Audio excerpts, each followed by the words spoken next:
Dan kita akan teruskan ke bingkisan ini di Labuan, program cungkil generasi untuk meminati bidang STEM bersama dengan Izwandi sudah pun bersedia. Apa kata kita ke Labuan sekarang?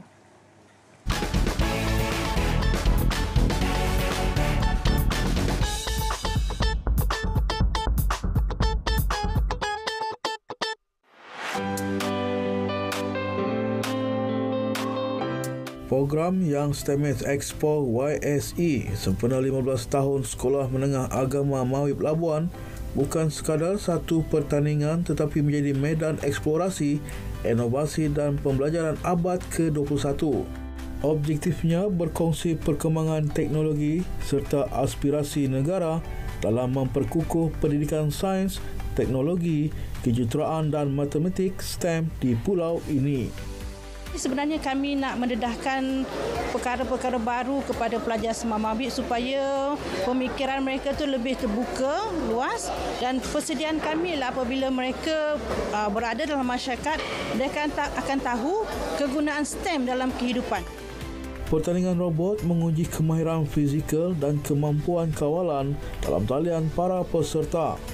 Pendekatannya menggabungkan elemen sains, teknologi, kejuruteraan, reka bentuk dan ICT serta memberi peluang kepada pelajar untuk meneroka secara hands-on dan berpasukan. Inilah kemahiran masa kini anak-anak sekarang, dan sebenarnya untuk kita mendedahkan kepada mereka, PDP itu sesuatu yang menyeronokkan, dan apabila kita menyediakan platform yang sebegini dapat meningkatkan kadar kehadiran mereka ke sekolah dan mereka akan rasa seronok berada di sekolah.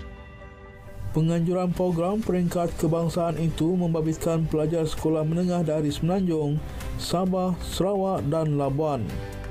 Sebenarnya kami memang berdua berminat sangat mau ikut benda ni. Lama sudah.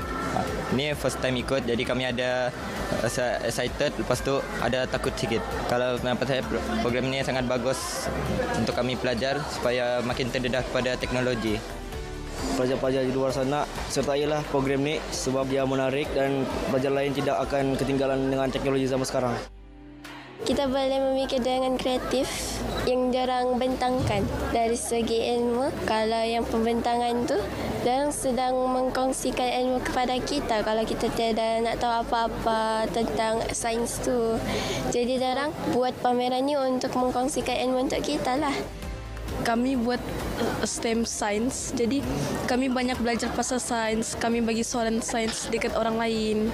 Kami buat permainan, kami buat game. Kita buat program ni sambil kita belajar. Kita ulang balik apa yang kita faham semua tu. Reruai pameran juga diadakan bagi memberi pendedahan dan ilmu pengetahuan baharu kepada pelajar. Program YSE diharap menjadi pemangkin kepada lebih banyak inisiatif STEM di peringkat sekolah dan komuniti di pulau ini. Selain menjadi ruang pembelajaran dan menimba pengalaman, juga menjadi medan melahirkan duta STEM yang membanggakan negara. Laporan Muhammad Izwandi Jaludin untuk Selamat Pagi Malaysia.